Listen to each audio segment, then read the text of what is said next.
Hey guys, it's Bill with Right Way Heating and Cooling, and I have been asked to do a video on heat pumps. He's like, man, I don't understand heat pumps. How do they operate? How do they heat? Well, I'm going to let you in on a secret. Heat pumps do not heat. They actually remove the cold air out of the room or out of the home. So their function is like a gas furnace or fossil fuels or anything that you use to heat your home or whatever the case may be. Heat pumps are not like that.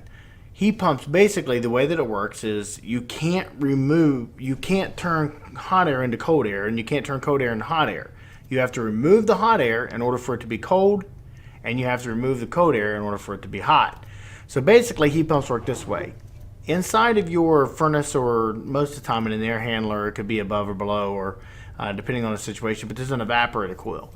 And all air that's in your house is continually recycling and circulating.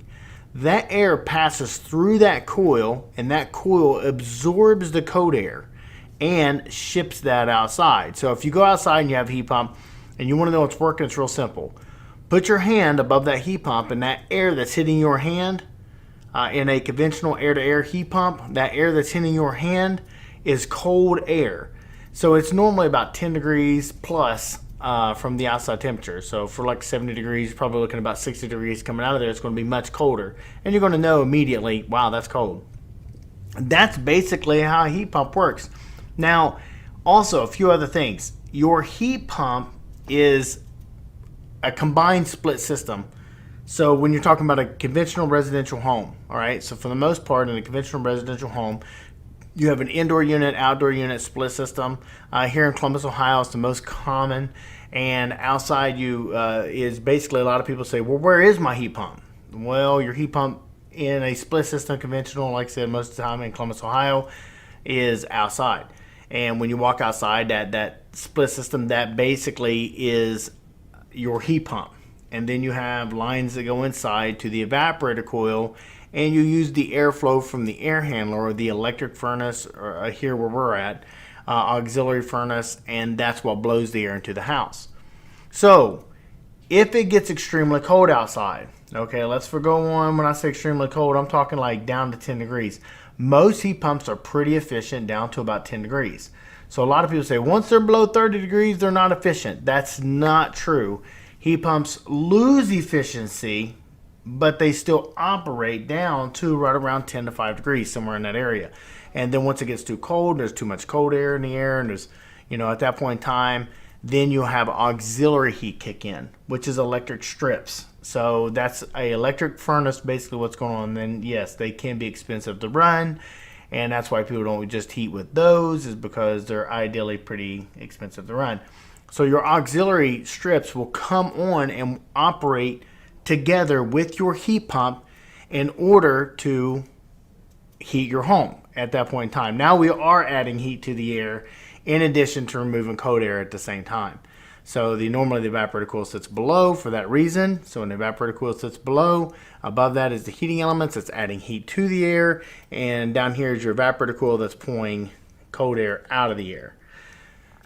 That's basically the way that a heat pump operates. You don't want to be a novice and work on heat pumps. The wiring can be a little tricky. A lot of service technicians struggle in this area. It's not difficult. If you've been doing it a while, you kind of get the understanding of how everything operates. It's just not that difficult. But some service technicians it can be a challenge. So with that said, if it's challenging to a service technician who does it every day, then you may want to leave it to the professionals to do it. Just because it can be challenging for a homeowner. I do know that most run-of-the-mill stores, Lowe's, Home Depot, those kind of stores, don't even sell heat pump thermostats. So you want to make sure you have the right thermostat in your home. I wouldn't go on a ledge to put in like a Nest or anything like that. You want to make sure that those furnaces are wired correctly, installed correctly, and set up correctly. So I hope this was helpful for anybody curious about heat pumps and how heat pumps work. Basically, there's a reversing valve in there, and in the summertime, that reversing valve will energize for the most part. There's some units where it energizes in the winter, but for the most part, that reversing valve will energize for the summertime, and that will flip the flow of the refrigerant, and now you are removing the hot air out of your house and pumping it outside, and that is your air conditioner. So your heat pump serves as both your AC and your heat pump, and it is what heats and cools your home. So I hope this is helpful in any way, form, or fashion. Remember to follow us on Facebook if you get an opportunity at Right Way Heating or Cooling. You can also follow us on YouTube. And here's another thing, subscribe on YouTube. And here's another thing, do me a favor, man. Hit me up for questions that you may have about treating cooling system. I'd be more than happy to answer those and create more videos and dialogue to kind of help you understand your system. Thank you guys so much. Have a wonderful day.